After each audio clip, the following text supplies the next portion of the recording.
What's going on? What's going on? It's your guy, Travelmatic, back to you with another Matic Mondays. Welcome back.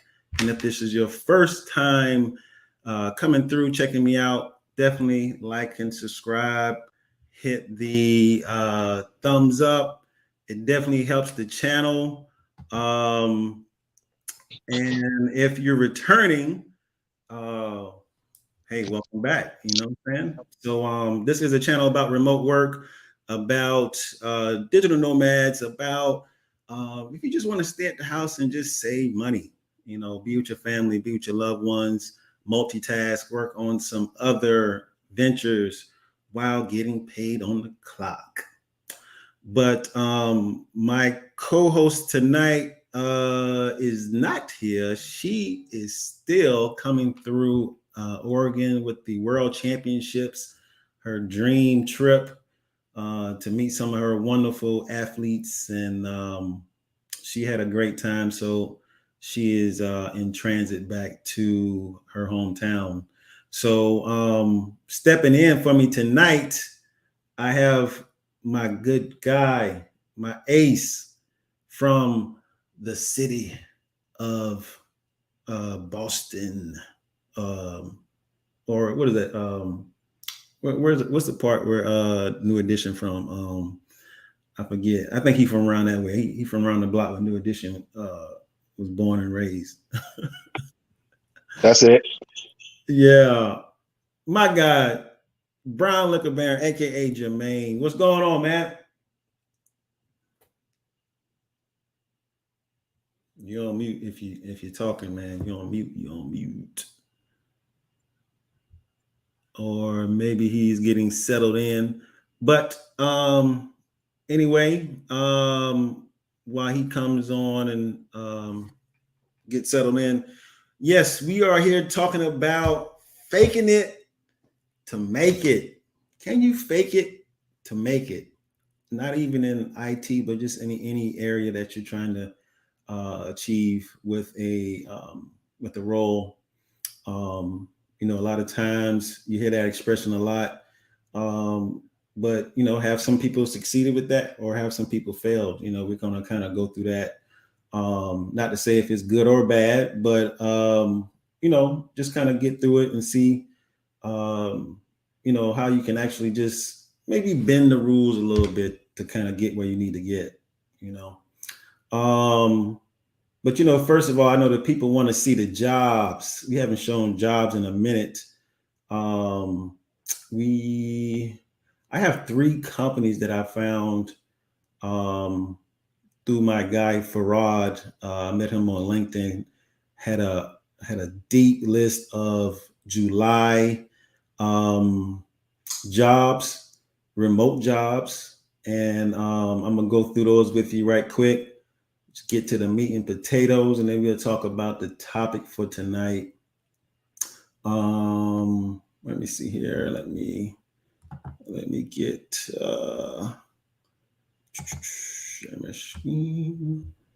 let's see. The first company we have is a company called Form Stack. All right. Yeah, we have Form Stack here. They have a good bit of remote jobs available.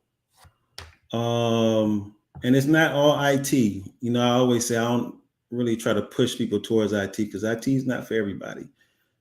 So there are other roles, other career fields that have remote opportunities as well too.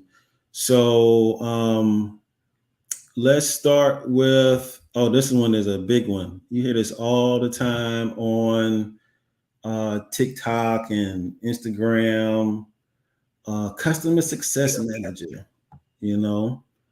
Are you back over here? Are you back? Okay. Yeah, sorry. I was logging into a Mac and I don't know how to use it. Okay, you good. You good. You good. Yeah, I know that Mac thing. I'm a Windows guy myself, but yeah, I was telling them. I don't know if you was able to hear. or not.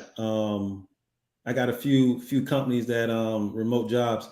Actually, I found one that you may actually like yourself. Actually, with this company FormStack, but this one is actually a customer success manager, which is like a in between a support account rep, um, but it's remote. So you're kind of doing all those kind of onboarding, maybe from like a sales rep for a new client customer, kind of seeing their process from end to end for is um, like onboarding, any type of billing or something like that set up, and devices or services turned on or whatever. So with this one quickly, they are a Salesforce house actually. Um, that's just a bonus thing that if you have Salesforce experience, but uh, just pretty much CRM, knowing how to work these platforms, have a good understanding of data entry, a little project management, account management, great communication, problem solving skills, strong writer and speaker. Um, they said maybe a little travel involved in there if it requires, maybe. But like I said, this is a remote position, and 60, 70 remote. Hey, I mean, if you're abroad, I mean, some people ain't making 60 right now, and got a whole family to feed. Um, so they got a good benefit package, half day Fridays, um, free health plans, and company paid dental. Free health plan. Unlimited PTO for all employees. That's an awesome one. 401k. Company paid conferences extended. All right. Yearly company and team gatherings. That's a good one, peoples. Keep that in mind. Form stack. And let me go back. This that business analyst one I was telling you about too, with Salesforce. Um, Baron, they paying 65 to 80 remote. I think this is US and Canada. Same benefits. Fully remote. Fully remote. And I got the next company here. I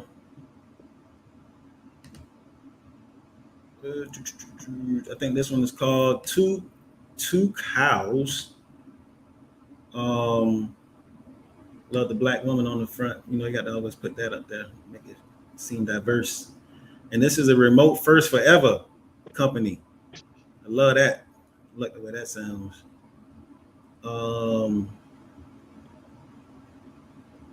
We offer employees the flexibility to make working work for them. Let's explore all job openings.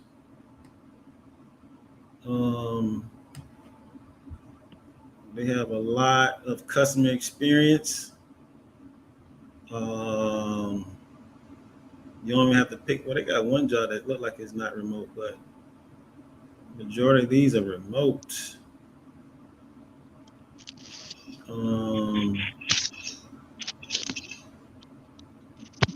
What you think, BLB? Definitely I definitely want to check out some of those. It's crazy. This particular week, I've been seeing a lot more hybrids though, and a lot of contacts for hybrids. So it's you get the impression that companies are going to move towards fully remote, which a lot of companies are. There's a lot of opportunities, but there are a few companies still holding on to that hybrid position. Right. They are. It's usually the bigger ones. The big brands definitely they giving you a little flexibility, but they're not giving you all of it. These little startups, um, they definitely like all. I mean, because I think it's just an overhead thing. It's you know before they rented a little office park. Had cubicles set up in there, had to pay all this money for light, gas, and water, and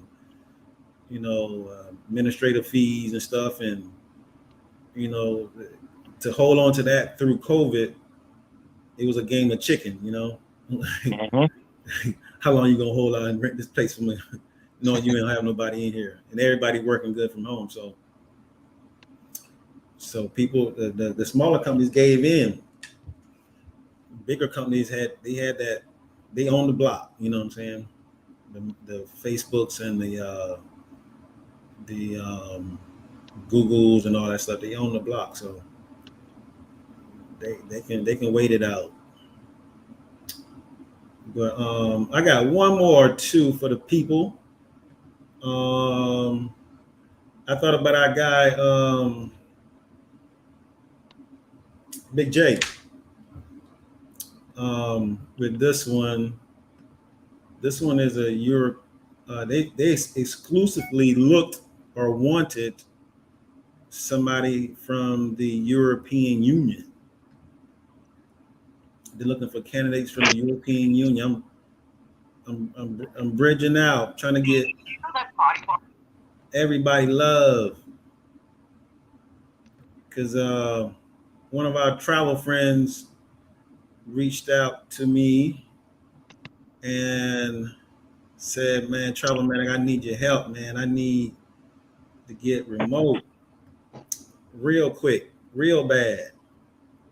And I said, "Man, the jobs that I find and know of, you have to be a U.S. Even though it's remote, and you could probably have a little flexibility of working in another country, you still have to be a U.S. resident."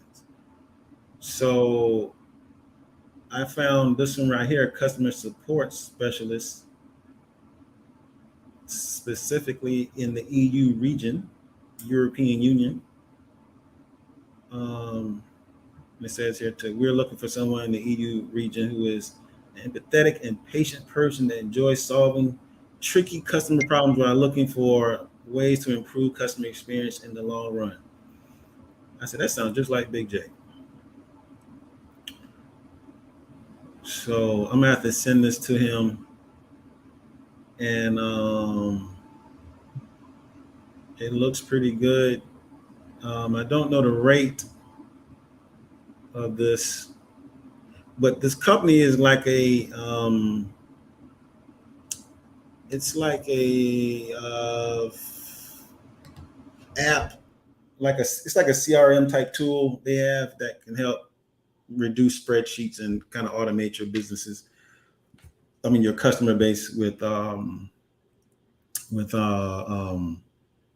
like a task and how to manage your whole customer base, pretty much. But easy job, easy money, man.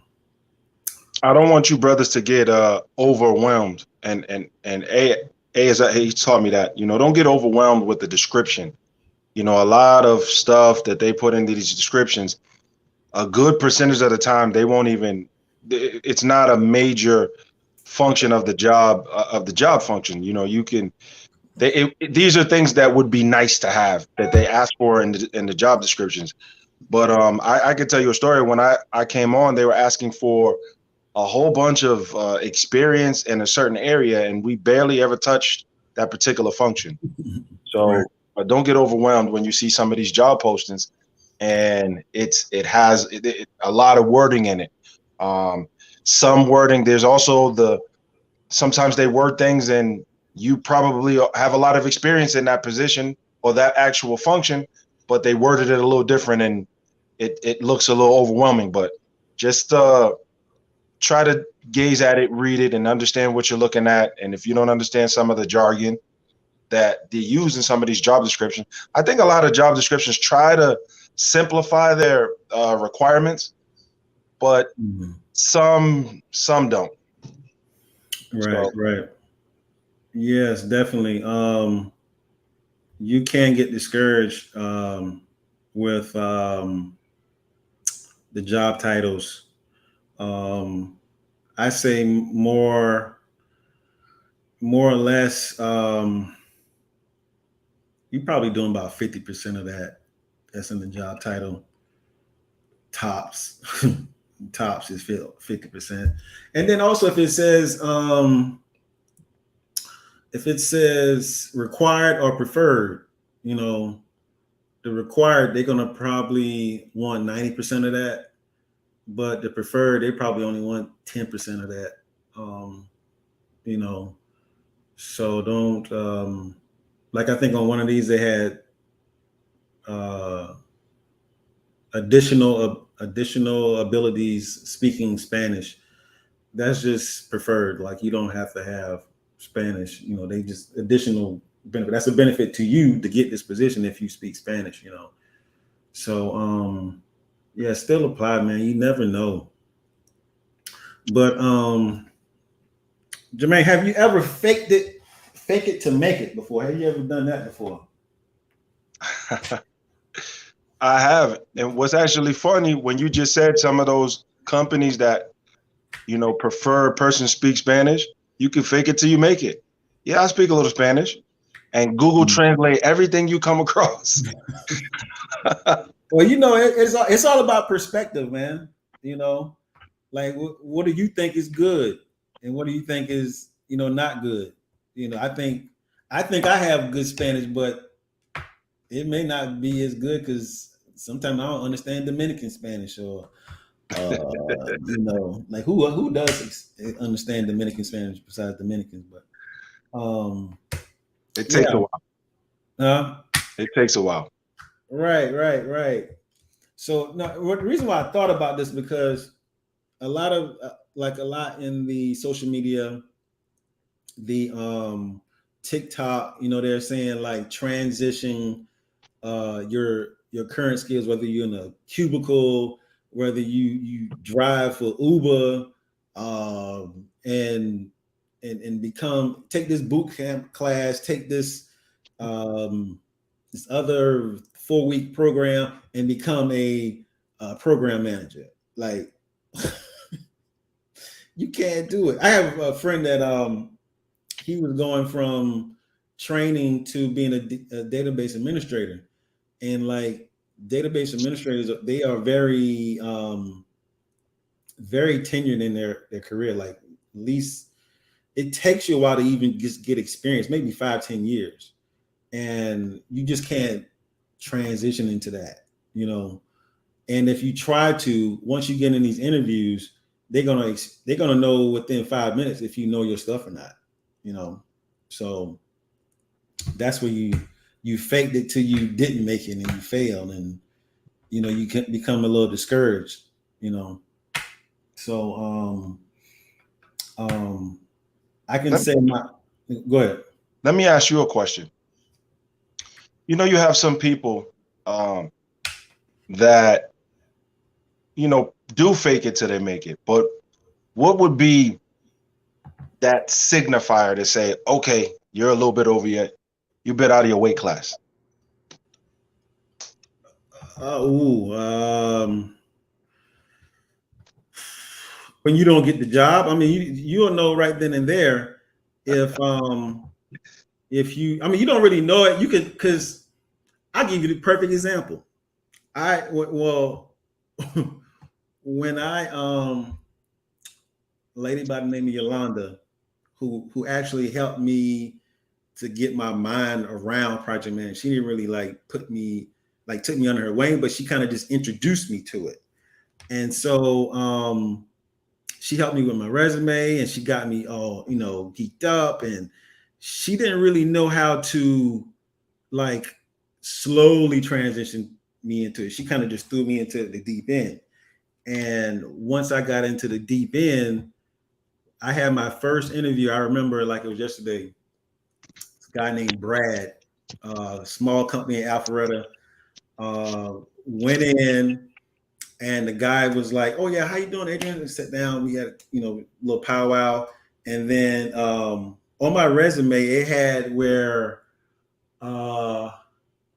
Yolanda had put on there I had worked 10 to 15 projects simultaneously. Like, and project managers can work multiple projects, but like 10, 15 is like, they have to be probably really small projects. It's not,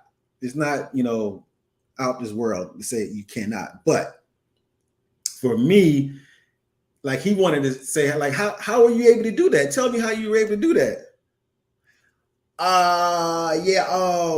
What had happened was he was like, I don't think you I was like, and I forgot what he said, but he wasn't like mad, but he just knew like, nah, dude, like Yeah. yeah, so it didn't work out, and so I went a whole nother direction. Just I forgot what I did after that point, but I knew that wasn't my thing, and I had to kind of get back to the drawing board and start over.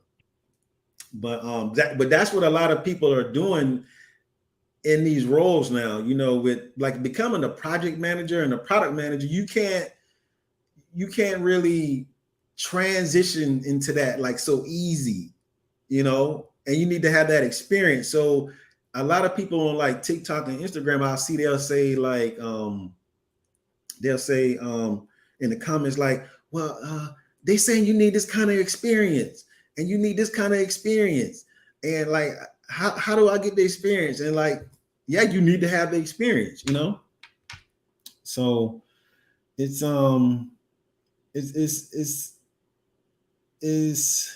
it's not as easy as they make it seem. No, I agree. And now I do think it is easier for people coming into customer service jobs, or sales support jobs and things like that. The number one requirements they ask is Microsoft and maybe a little bit of an ERP, maybe a little bit experience with Salesforce. For people that I know that do not have experience in customer service or sales support or client services or anything like that, dealing with a customer, and you're the conduit between the sales team and the customers, YouTube has everything. You can go in and learn Outlook. You can go in and learn Excel or basics of Excel. YouTube has a million things. YouTube is like the cheat sheet. We didn't have that back in the day. We actually had to pay for a course somewhere or study it in college. YouTube, you can go and get the basics and boom, boom, boom. And what's crazy is if you go on YouTube, right, then they'll ask you, go to an interview and they'll ask you, how do you do A, B, and C? And you're like, yeah, I know how to do that. That actual step may be advanced and may give that hiring person or manager, oh, well, they know this. That's not basic. That's pretty intermediate. Okay, we're gonna bring that person in. Like I'm not good at all in Excel, but I know how to use it. I know how to do certain formulas, VLOOKUPs and things like that. But there's other functionality that's real extensive. But you can find all of that on YouTube. Your basic Outlook, Microsoft suites that you would use in a company, you can find how to use it. So if you were to fake it till you make it, and you had on your resume, you're missing one or two things on your resume, you can get coached up really quick on what you need and how to use those applications within the job function that you're applying for. And if you don't, then you need to holler at my man A, and he will get you up to speed, make sure you're good. But you got to talk to him on the side, man. I don't know. That's his business, man. Boy, you're a fool, man. Nah, but you're right. You are 100% right. YouTube, Udemy. There are a few places, like I went to I used a place called Code School, I think it was called. This is when I was trying to learn SQL. It ain't cost that much. Most of those programs like Simply Learn. Oh wow, I forgot. want to start with a P. Sometimes you have to pay like a $59 membership, somewhere under $100 a month. Um, I know, and it's all investment in yourself. I know, like in the IT industry, if you're trying to get in the IT industry, get with some Asians. Get with some Asians. They're gonna show you the way. They helped me understand about 75% of what I know now. Um, but you got to invest in yourself, and you got to put in the work. You know, you got to put in the work. Like filling in those gaps, like yourself, Jermaine. Like you had gaps in like with how to transition. You know, you knew the Salesforce side, but you didn't know the project side and how those two worlds work together. Like Mm-hmm. how to take what you know. Really, it's operations, and then like the project team. Like you've always been on the operational side, the business side, and like how do those translate into the project side? Who helps the business to implement, upgrade, transition, migrate to Salesforce. So, that's stuff that we'll work on. Um, but with uh, the learning the tool is the main thing. You know what I'm saying? Like I gave you the tool. Anytime in Salesforce, you can get a whole new developer site for yourself to where you can play in it and learn with those skills. How to like I'm on StreamYard right now. Uh, I know how to upload a banner. Um, I know all that functionality of it, right? But um, but do I know how that's being stored? Um, how that is um,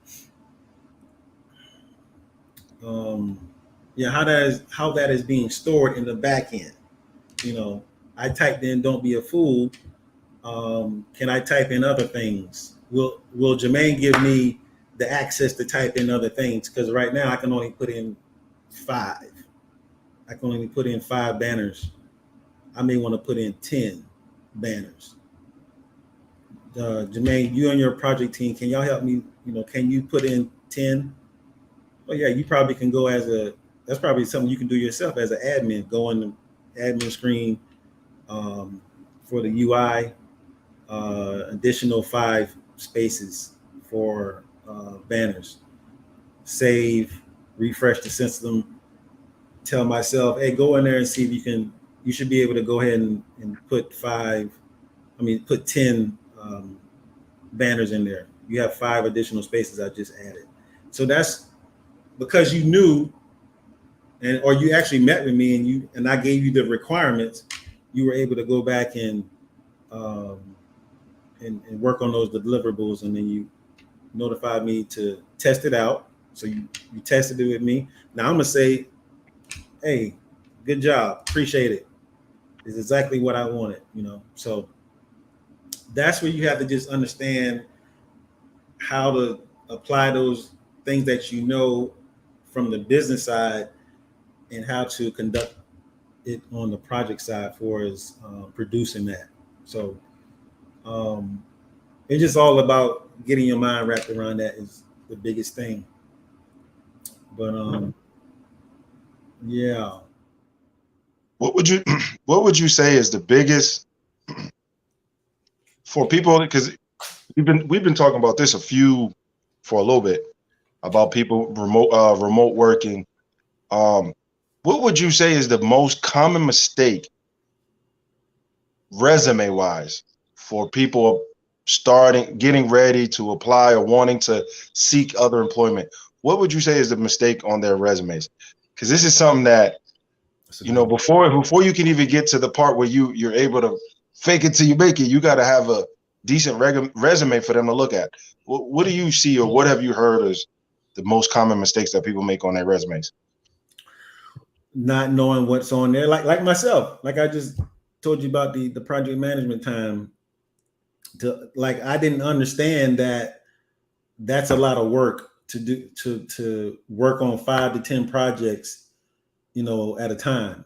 I didn't understand that it's like it's doable, but he wanted to know how was I able to manage that, and I didn't know that that's not my world yet, so I could answer it now. I could say, hey man, I had a team of 4 BAs under me that were kind of like working as my assistants on those projects, and then they kind of reported back to me. And so on those 5 to 10 projects, I was able to report out to the enterprise or whatever. And so I was really more like orchestrating, not really doing all the work. I didn't know that at the time, how to get out of that question. Gotcha. Thinking like, yeah, what I did was I met with this guy on Tuesday, and I met. He's like, nah, man, Oh man. Yeah. So just know what's on your like when somebody do your resume, know what's on it. Know what everything means. Like some people don't know what everything means on their resume. They pay somebody $200 and they beefed it up, and I think this is another reason why I had the conversation as well too. I mean, had this topic tonight was that on LinkedIn I saw they had like a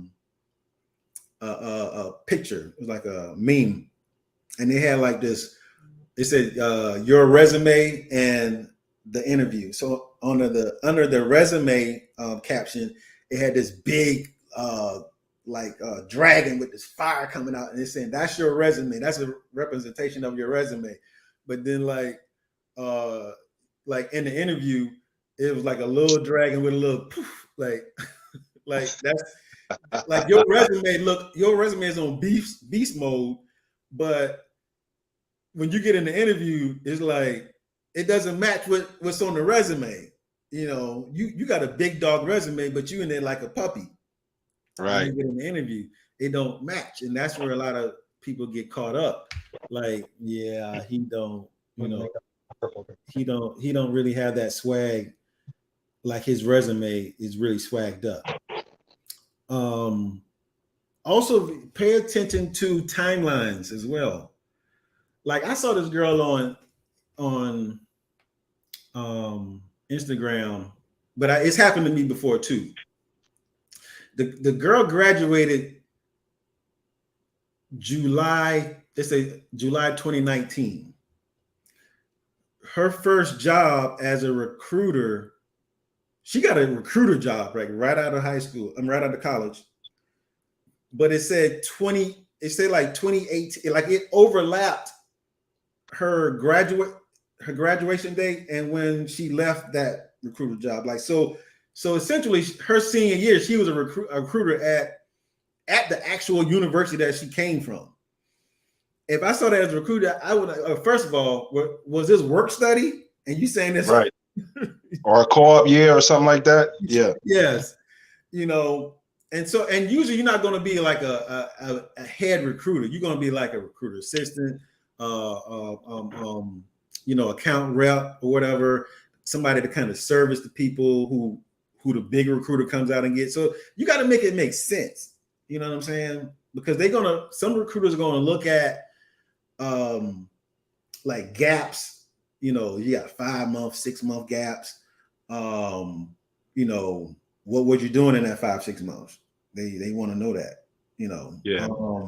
Usually like 2-3 is okay, but like 5-6, they're gonna kind of ask questions. So quick question about those gaps though. So for instance, like if you're in a situation where you was laid off, 6-month layoff or something like that, how is that reported on your resume?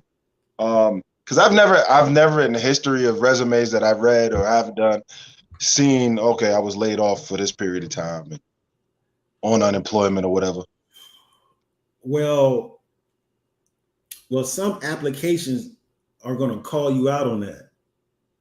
Like the 10-year background on job history or whatever. And like I said, on a resume, it doesn't look good to have 5 to 6, maybe like 2 to 3. But on some applications, you can't have a gap more than a month. So if it goes over 2 or 3 months, they'll say like, was it like school? They'll give you some options to like for you to probably explain why did you have that gap. So you have to put something in there, looking for work or whatever.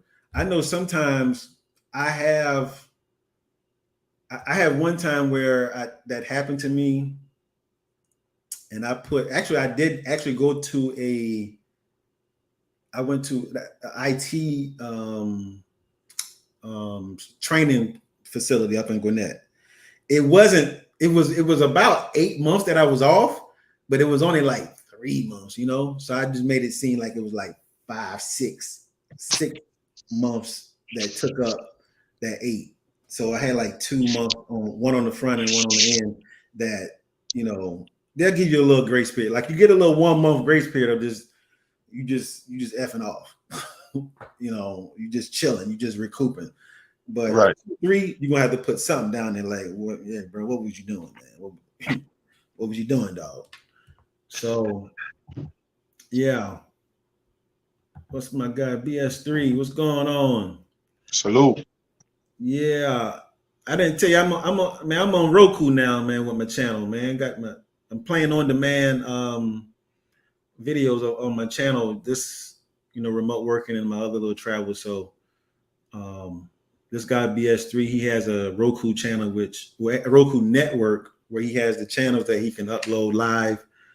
He got actual programming on Roku for his BS3 network. That's dope. Yeah, I was glad to jump on board with him. And my guy Calvin Lyles, Pretty Ricky is what they call him. Back in high school. And yeah, that's my A1. But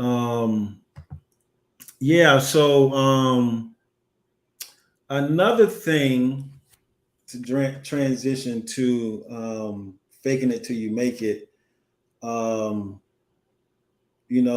about the money. And I know we've had this conversation offline about negotiating.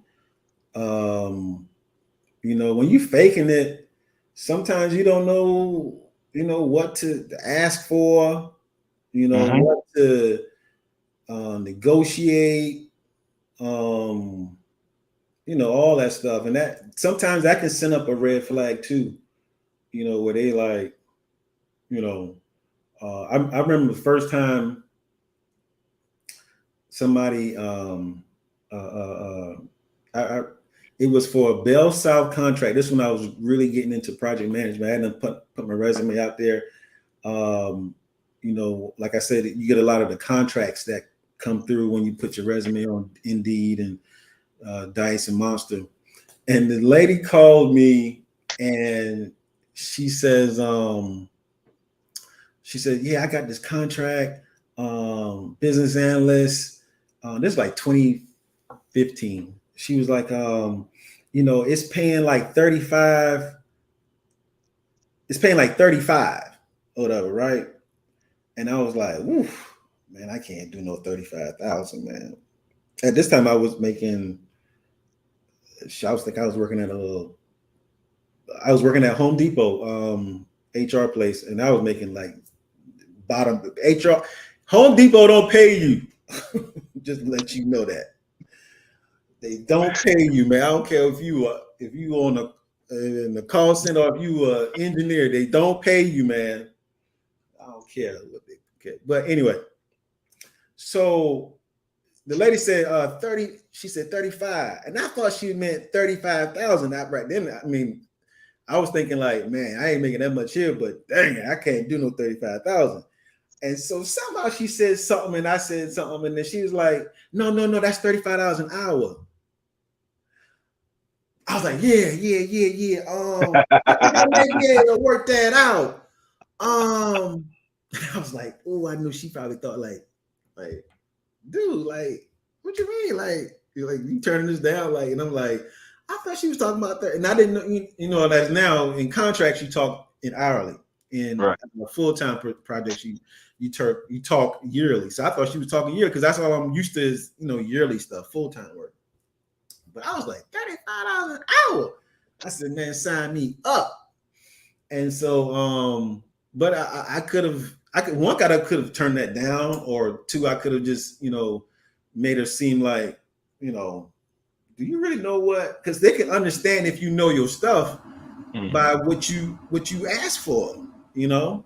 And I talked with you about that, like, you know, they're gonna, when these recruiters for these firms, when they reach out to you, that's one of the questions they're gonna ask you is like, you know, what are you looking to get on W-2? What are you looking to get on 1099? Right. And, What you're looking at for compensation? yeah. Yeah, I've seen that. And that's where if it don't make dollars, it don't make sense, man. You know, and I've left money on the table. I've left thousands of dollars on the table, man, because I just didn't know. You I know, have too.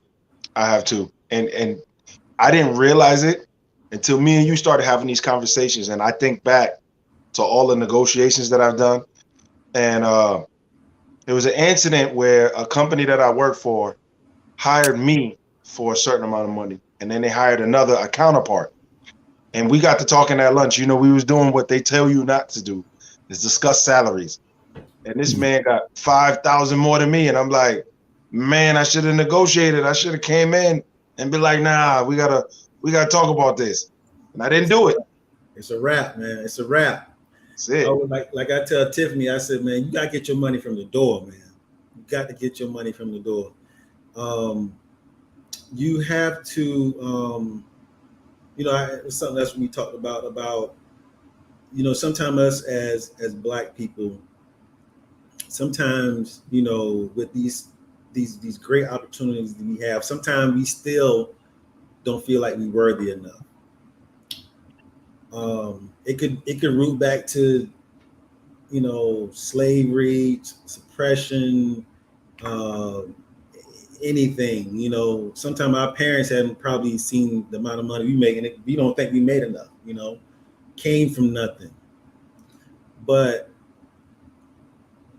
like I said, I've learned a lot from these Indians. I remember one time I went to a Salesforce conference, and I told this guy, he was like, "Hey man, you know how much they making an hour?" Man, he was just trying to inquire like I was, you know, about the platform, whatever. And I said, "Man, I think they making like, I think a Salesforce admin can make like, I think I said 30, 35 an hour or something." He looked at me like he was disgusted. He said, "What? That's all?" That man left. He left the building. He said, "Man, I can't." He said, "I can't take no more than 50, 55." I'm like, "Dang," you know. And he looked like I slap. I'll Will Smith you in here if you say 30, 35 again. Like, Hey, I'm like, what? And I'm like, and I was like, man, I need to be like this, you know. And I wasn't even making that, you know, I didn't really have that certain skill. This was like 2017, maybe 2016, 2017. And I was happy with getting 30, 35 an hour. And he was just like, man, if you ever say that to me again. Like, so I was like, man, you know what? I need to have this same thing because I work just as hard as them. I work just as hard as the next man. That may not be my same skin tone, but he gonna get it anyway. So, you know, I just started to ask for it, and I started to, you know, long time ago, I used to sell cars. When I first graduated from college, because I graduated one of the worst times ever, probably other than when COVID out, you know, the kids that graduated during when COVID outbreak, you know, happened, pandemic started. Second worst time was 9/11. I graduated in 2001, December 2001. 9/11 happened September of 2001. So nobody wasn't hired.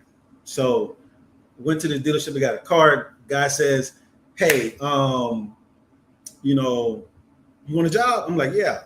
He's like, you can work here selling cars. I'm like, okay, cool. You know, I'll try it. And two things. One thing really happened to me to where I was like, you know, just timid. Like, you know, I didn't know how to ask for it. You know, you get a customer, you know, hey, this is what the car is for, and you know, and my salesman used to be like, man, you know, control the customer. You know, they need the car from you. You know, and I'd be like, oh, okay. And so when you had to get one of your senior partners to come in, a guy named Roderick. Roderick came in, sat down. Hey, this is what the car gonna be. Blah blah blah. And the guy bought the car, so I had to split the deal. You know, and I'm like, dang, that was so easy, you know. And I'm like, okay, I need to get in here. I need to tell them what I want to sell this car to them for, and this is what they're gonna buy it for. And so they used to always say, first man talk loses. You tell them about the car, you show them the car, you don't talk about price, you don't talk about anything price related. You get them in the box, you sit down, you show them the paperwork, and don't say nothing. So the first silence in any negotiation is gut wrenching. When you two parties are face to face or on the phone and it's silence, it hurt. Somebody got to say something. So first man say something loses. You know, it's all about leverage.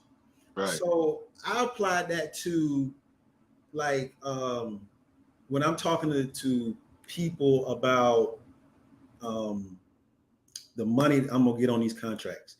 I've done the research. I know my industry. I know what a BA makes. I know what a business system analyst makes. I know what a scrum master makes. I know what a product owner makes. I know what a scrum master makes.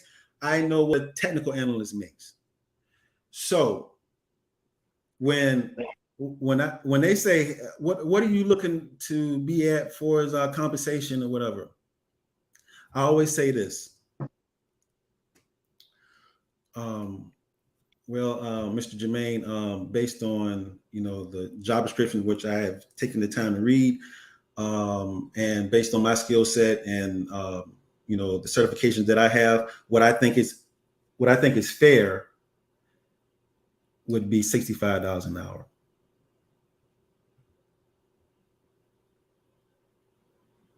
I don't say nothing.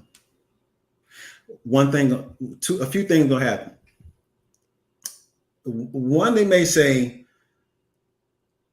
"Oh no, I can't get 65. I can't get 65, but I can get," because I know it's anywhere from 60 to 65, right?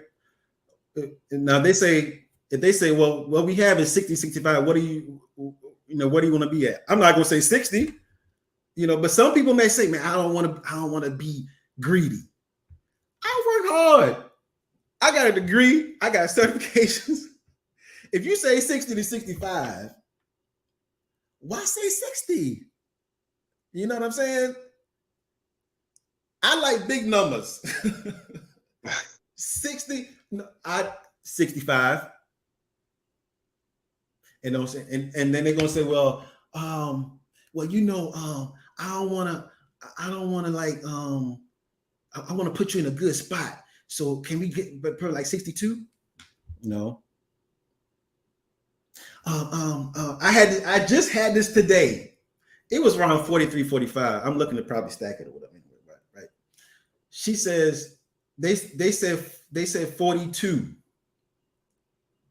I said 45. That's the lowest I'll ever go on a contract, right? 45 an hour. She said, well, they said, yeah. They called me back. Hey, can you do 43? No.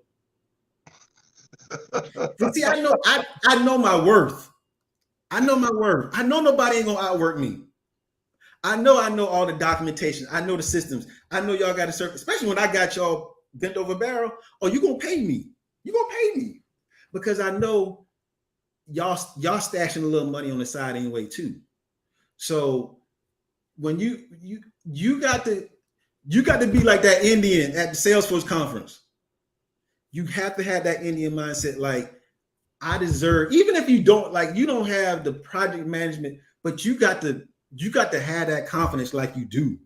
You know, you got to come in and, hey, Salesforce business analyst, or what are you looking to be compensated for? You always start with all your accolades. I've been working with Salesforce for a couple of years. I've been on medical industry with medical supplies, order to cash. Don't talk money yet. I've been, I've been knowing this module, Salesforce, Sales Cloud, the service module. You give them all of that because they're hearing everything.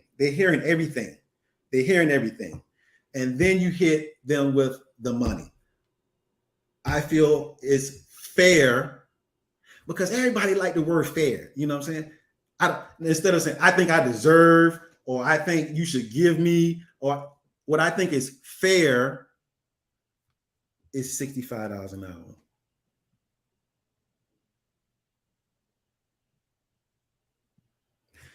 So if you do it the other way, let's say if you do, let's say, hey, Jermaine, what do you think is be sufficient for compensation or whatever? If you start off with money first, they ain't gonna hear nothing else after that point. They're already trying to think about how they getting out of this, so you never really gave them everything they needed to support why they need to give you 65. When you say, oh, I think I should get 65 because I know this and I know that and I have this certification, they ain't hearing nothing after that because you already blew them out the water because it's like, dang, 65.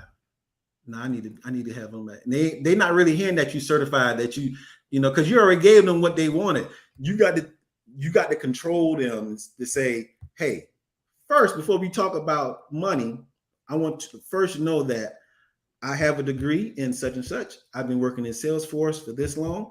I have experience in order to cash. I have such and such. And they're like, okay. And $65 an hour.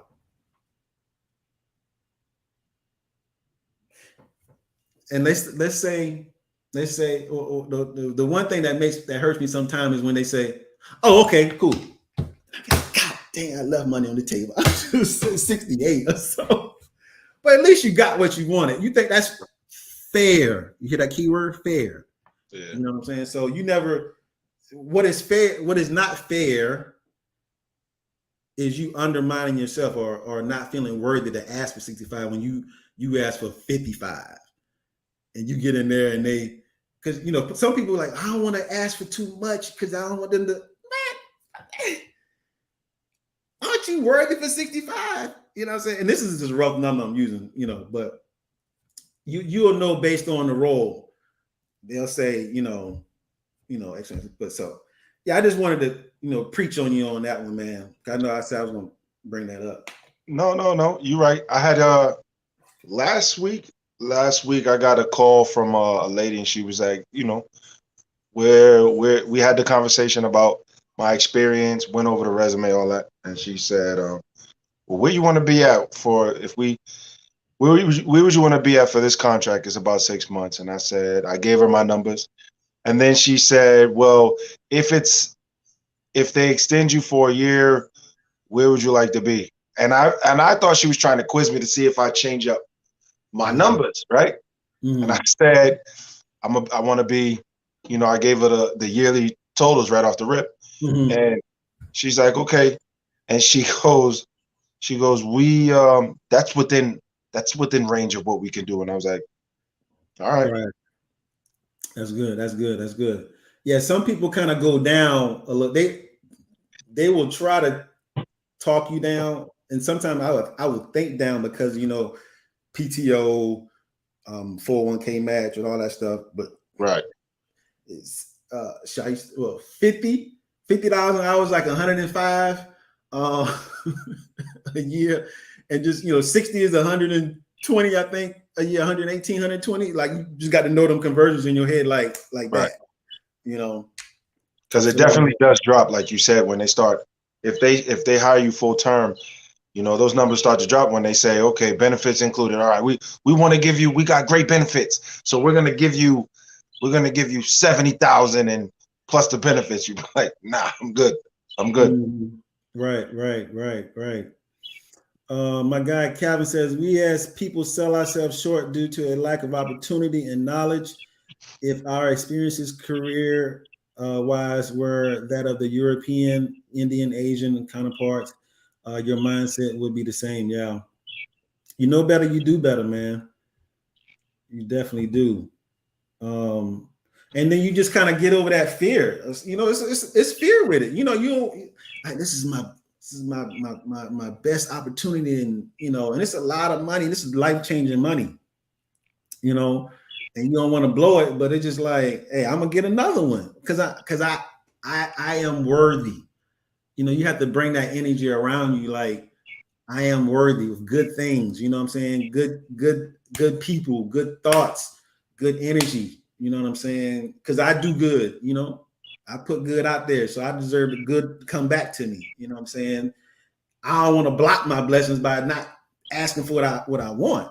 You know what I'm saying? So I had to learn that myself. You know, I really had to learn that myself. But after getting burnt and I started seeing money left on the table and my old car selling days kicked in, I'm like, oh no, I ain't losing no more money, man. I'm asking for the max, and I don't been on them. Like that lady today, I said, she talking about we just like a dollar difference. Like, how about 44? No, 45. Like I'm hey, at this point in my career, I'm playing with house money. So I'm like, no, 45. But I didn't tell you, I told you I usually don't take less than 50 an hour. I'm helping you already. You talking about 44? Can we? No, 45. I done gave you a discount. You know, also to take into account for people that's at the negotiating table, which I've been burnt by this a few times. You sit down, you negotiate, and you know your boss will say, well, we can't go that much more. You want to be at, say, for instance, you want to be at 35,000. But then they come back and say the initial offer was 30. You say, I want to be at 35. They come back at 32, and you're like, it's like, we can, and they'll hit you. They'll definitely hit you with the, this is all we can do, or we can't go any higher. You got to be willing to walk away. And we talked about this too. And you got to be willing to walk away, just like a car, just like buying a car. You got to be willing to walk away. Like, I'm good. I'll go somewhere else. Because once you sign, once you on board, your job role can be added to by your team. And you're doing all this extra work and making a minimal salary. There's nothing you can do about it. You can't go to your boss and say, yo, I'm not doing that because that's not my job. You got to do what your boss say you do or look for another job. And so it's better to be, especially in companies that deal with a client-based company, especially with that, because things change. Shareholders will come in and say, look, we just fired half this staff over here. Now we gotta consolidate these positions. And now your role, is now head of R&D, as well as planning and purchasing and planning. So you're like, whoa. I'm already at the limit over here with R&D. Now you got me over here with planning and purchasing. Like, I can't do all that. And there's nothing really you can do. So I had to learn that because I had to watch and suffer. I'm talking about suffer with my health because of the stress that you incur from doing this expanded roles, suffer because financially, because I'm dedicating myself at work, and I don't have no time to do anything else because I'm always I'm always feeling like I'm working behind and trying to get work done. And then, you know what I'm saying, family wise, like, you can't do certain things. You don't make enough to be able to do certain things. Then and we're going through a time right now where inflation hits and you still at them same numbers, but your work has increased little by little. And hey, I don't care. I don't care if they say, listen, we need you to, it's very easy. Just make a quick spreadsheet for me. That's extra minutes out your day that you got to do. Every Friday, y'all see me on Thursdays on my channel, right? Every Friday, I have to configure and deliver 10 spreadsheets, Excel spreadsheets with reports. It's called an open order report, right? 10 of them. And they take time, because I'm looking at I'm looking at the customers order reports, what they've done, what they bought, where their ship dates are at. And I'm matching them with what's in Salesforce. I'm matching them with what's on our backlog report in Oracle. And I have to go by. Sometimes Oracle doesn't align with what they have on the back order report, and I have to go in and manually fix those dates. And then the sales reps will say to me every Friday, hey, can you do a comparison of what last week's open order report was versus this order? And it's a lot of work to take time to do that. And I'm not getting paid extra for that. That wasn't in my job description when I got hired. So now that's more time out of my day that's taking me away from my primary job description, job function, right? So like A saying, man, anybody that sees this, that is watching right now, when you sitting down at the table, and thank God for A coming into my life, bro, I'm telling you for real, because I'm gonna sit at the table like, no, it's okay. I'll get through it. If it's the only job biting right now, no. I know my worth. I know how hard I work. I know what I can do and what my talents are. So no. No. If can we come up? You can meet me here, we good. If you can't, because you're stuck in that. And a lot of companies will go through their transitions where financially we didn't meet our quotas, right? Financially, we didn't meet our quotas. There's no bonuses, there's no raises, and you're stuck at that salary for 2 and 3 years. That's crazy. No raises for 2 and 3 years. That happened to me before. And I'm watching everybody else get bonuses and everything else. And you know what I mean? So yeah, you gotta be, don't go crazy. And I wouldn't say go crazy and go into a job and say, look, I need $500,000 for being a data entry. And you know what I mean? I wouldn't go and say something like that, but you got to understand the market, the market of the position you're applying for and the skill set you got, and you gotta go in there and ask for what you I would say what you deserve, right? Because you put the work in, you put the time in, you got the degrees, the certificates. Don't get lowballed. Don't get lowballed, because their job is to get you in for as minimal as possible to do their job that they need. So you got to go in and ask for that money. And I was shy, and am I worth this money? I feel bad asking for this money. It's like, nah, because the only one that suffers is me. You know what I mean? Yeah. Yes, sir. That I've lived that. I'm actually kind of living that right now. But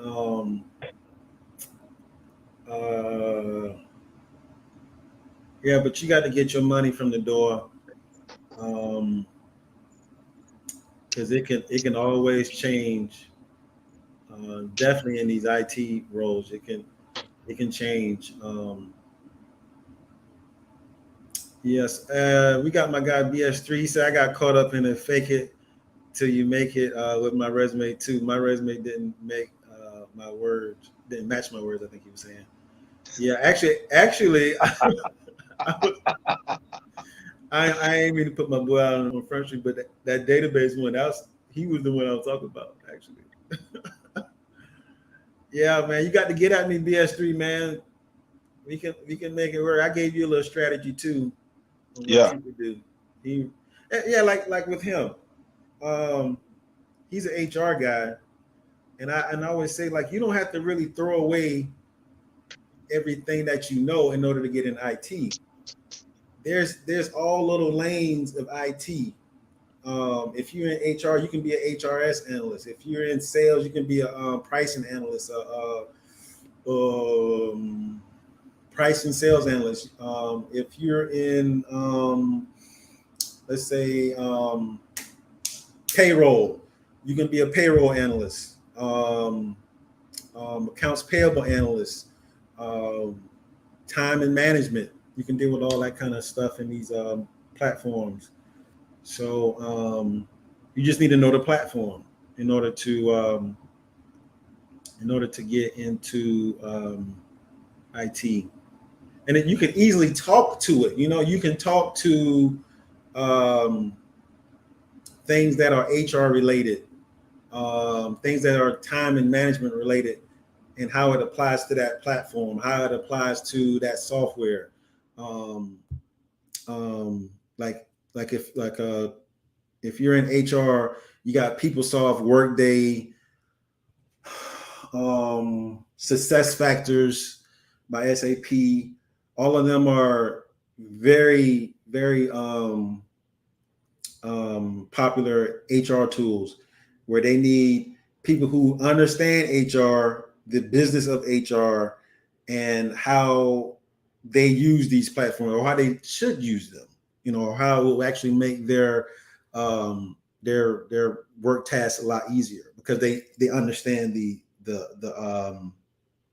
understand the wheelhouse of that. So, like myself, I did work one HR project, but I don't know it that intense like somebody who's been working in HR for years. You know, so it can be a very easily transition to being an HRS analyst. Um, my guy Calvin said is Brown looking Baron in IT as well.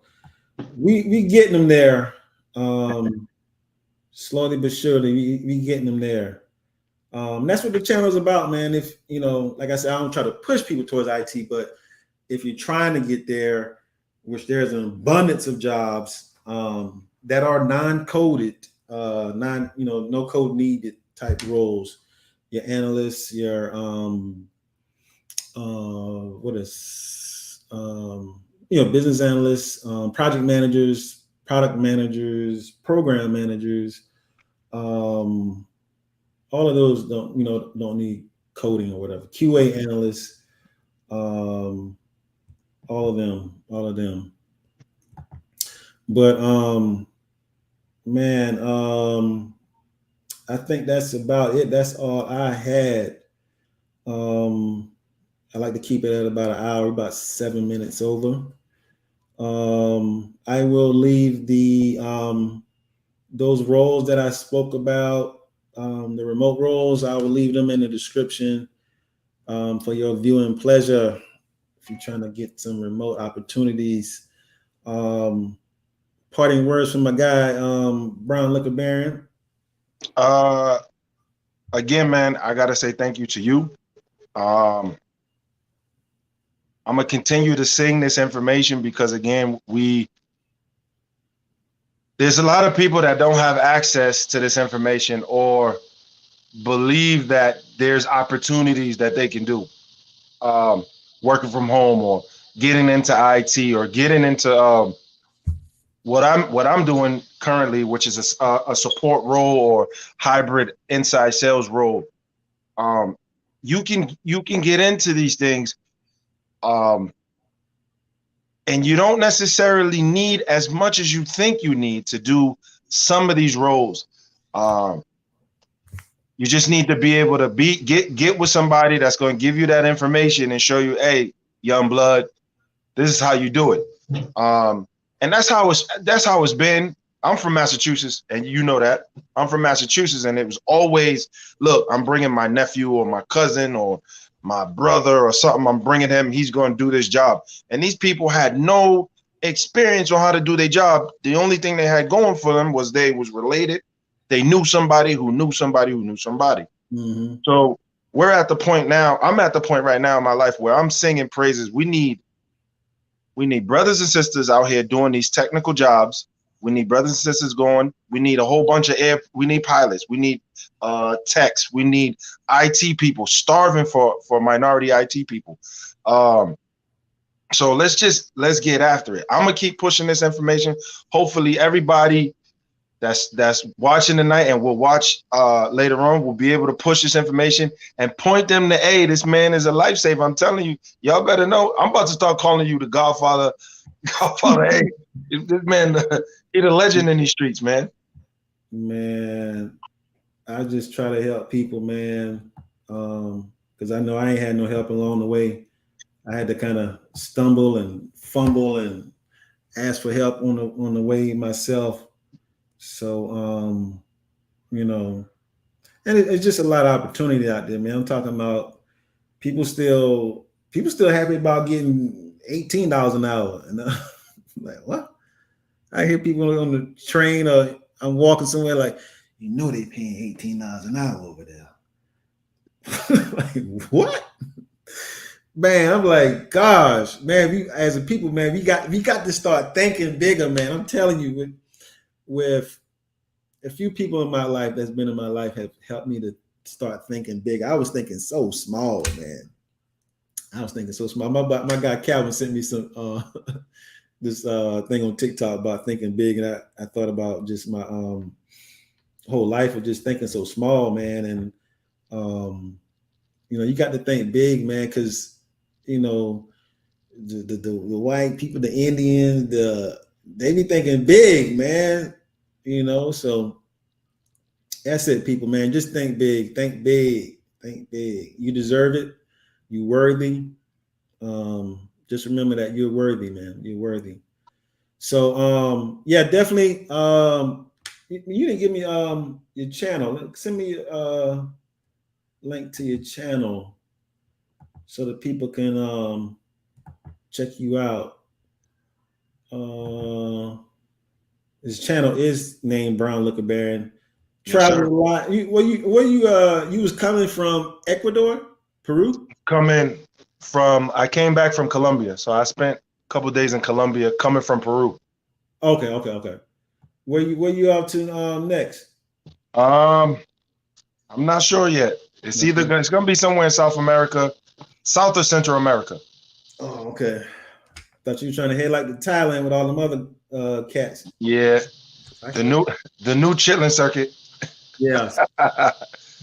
I'm trying to drag you out here with me, man. I'm trying, man. We gonna link up very soon. Did you send me the link? Let me see. No, hold on. You gotta send it to put it in the chat. I mean, put it in the private chat. Because I'm on my laptop. But yes, and you got and this guy, he actually has his own cigar brand straight out of Nicaragua and DR. You got product coming from those two countries. This guy doing it all with trying to be like you. With all the product. Which, speaking of product, you're supposed to be sending me some of that product. Which I got like 4 sticks left, I think, that I've been trying to just savor on for the next till I get my new shipment in. I think he done paused on me.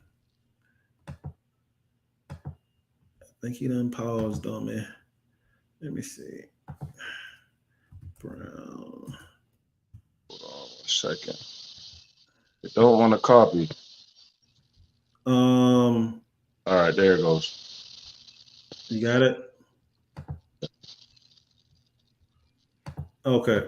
Yeah. Oh, shoot.